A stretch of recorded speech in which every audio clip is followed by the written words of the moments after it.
వాల్మీకి మహర్షికి పుట్ట పెరుగుతా ఆయన ఎట్లా ఉన్నాడు? పుట్ట పెరగడం అంటే ఏందండి? పుట్టకేముంటాయి? రంధ్రాలు ఉంటాయి. మన శరీరంలో కూడా నవరంధ్రాలు ఉన్నాయి. ఈ నవరంధ్రాల యొక్క స్పృహ లేకుండా పోయింది ఆయనకు. ఏముంది నవరంధ్రాల్లో? ప్రాణ, అపాన, సమాన, ఉదాన, వ్యాన, దేవదత్త, కూర్మ, కృకర, మొత్తం వాయువులు 10 వాయువులు ఉన్నాయి శరీరంలో. మనం ప్రాణం గురించి ఒకటే తెలుసు మనకు. ఒకటి అపానం ఉంది, ఒకటి వ్యానం ఉంది. నీ కనురెప్పలు కొట్టుకోవాలంటే ఒక వాయువు కావాలా? తుమ్ము రావాలంటే, దగ్గు రావాలంటే ఒక వాయువు కావాలా? నువ్వు మలమూత్ర విసర్జన చేయాలంటే ఒక వాయువు కావాలి. అవి ఏవీ లేకపోతే ఆ 10 వాయువులు నీ లోపల పనిచేయకపోతే నీ శరీరం ఉండనే ఉండదు. ప్రాణం పోయిందని ఒకటి ముక్కుకాడిని చూస్తాం మనం. అదొకటే కాదు, మొత్తం 10 విధ వాయువులు శరీరంలో ఉన్నాయి. కట్టెల్లో వేసి కాల్చిన తర్వాత పొయ్యే వాయువు ఒకటి ఉంటుందండి. అందుకే శరీరం నిటారుగా లేచి నిలబడడానికి కారణం అదే.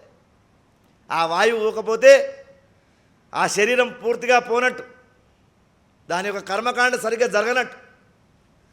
అందుకే దహనం చేసి అప్పటి వరకు నిలబడండి, లేస్తాడేమో అనడం. అందుకే అంటే అది అయిపోయి ఒకసారి లేచి పడిందంటే వెన్నెముక అయిపోయింది, ఇక లాస్ట్ వాయువు కూడా పోయిందని అర్థం.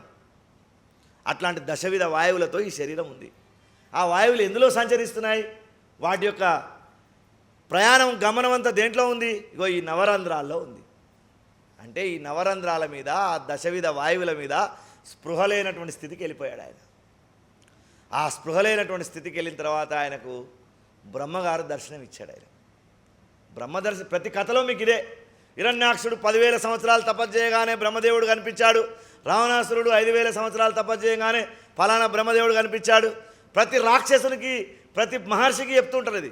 బ్రహ్మదేవుడు కనిపించడం అంటే ఏందో తెలిసినా? బ్రహ్మజ్ఞానం కలవడం, నీవు ఆత్మ అని నీకు తెలవడం, నీ లోపల పరమేశ్వరుడు అని నీకు తెలియడం.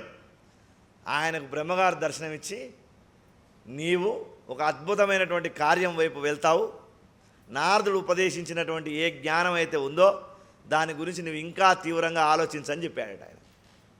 ఆయన మనసులో అదే తిరుగుతూ ఉన్నది. మనకేముందండి, ఇవాళ ఒక ప్లాట్ రిజిస్ట్రేషన్ అయింది, 30 లక్షలు ఇచ్చాడు, మిగతా 70 తర్వాత ఎల్లుండి ఇస్తాడంటే ఎల్లుండి గురించి ఎంత ఎదురు చూస్తామండి? రేపటి డేట్ గుర్తే ఉండదు మనకు. ఎల్లుండి ఎప్పుడు వస్తుంది, ఎల్లుండి ఎప్పుడు వస్తుంది అంటామా లేదా? లేదు పలానా టూర్ పోదామని ఒక నిర్ణయం అయింది ఇంట్లో. అమ్మగారులంతా ఏమంటారు? టూర్ ఎప్పుడు తీసుకెళ్తాడో ఏమిటో, ఎల్లుండి అయితే మనం ఏం తీసుకుపోవాలనో, అటుకులు కట్టుకోవాలనో, అక్కడ ఏం దొరుకుతుందో ఏం దొరకదో. యూట్యూబ్లో కొట్టి అరుణాచల క్షేత్రం ఎట్లుంది, ఇప్పుడు ఈ అరుణాచలం పోవడం ఫ్యాషన్ అయిపోయింది అందరికి. అంటే పోద్దని నేను అనట్లేదు, నేను మీకంటే ఎక్కువ ప్రేమ రమణ మహర్షి మీద నాకు. 75 సార్లు రమణ మహర్షి జీవించారు చదివిన వాడిని. అంటే ప్రతిదానికి మనకు ఉత్సుకత ఎట్లా ఉంటుందనే దానికి చెప్తున్న ఉదాహరణ.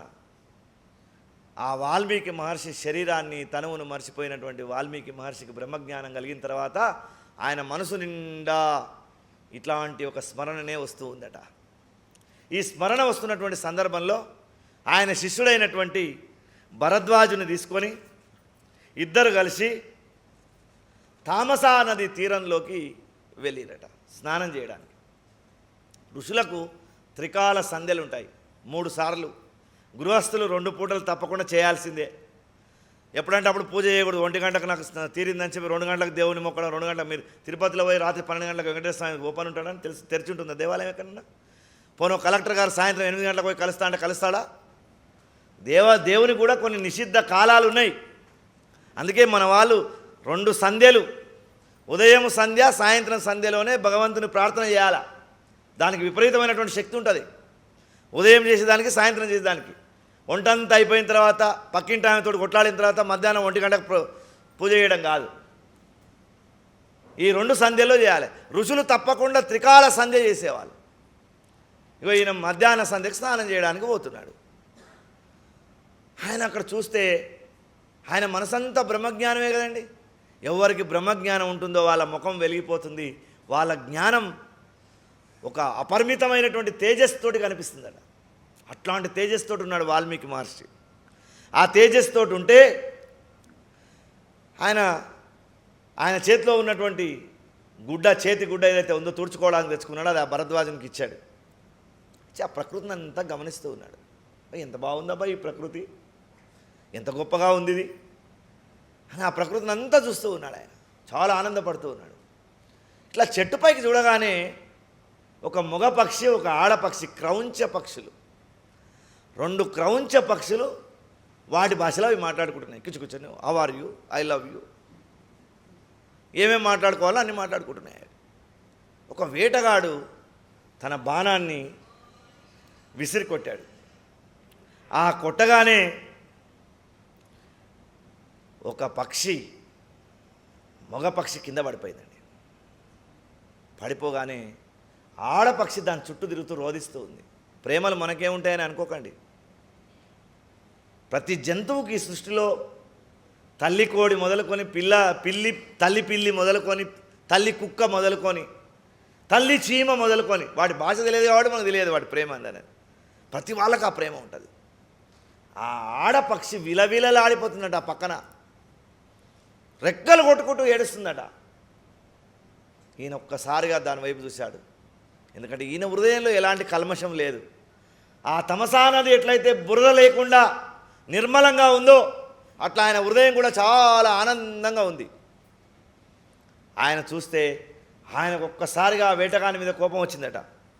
వచ్చి ఒక మాట చెప్పాడు ఆయన, మానిషాద ప్రతిష్టాం త్వమగమ శాశ్వతీ సమా యత్క్రౌంచమిదునాదేకం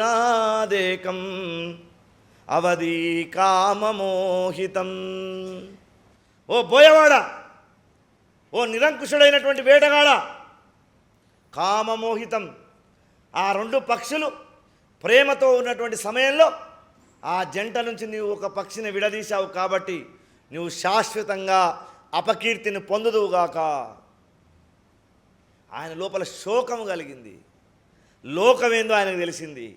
ఈ శోకము ఆ లోకము రెండు కలిసి మొట్టమొదటిసారిగా శ్లోకం అనేటటువంటిది ఏర్పడ్డది వాల్మీకి మహర్షి నుంచే.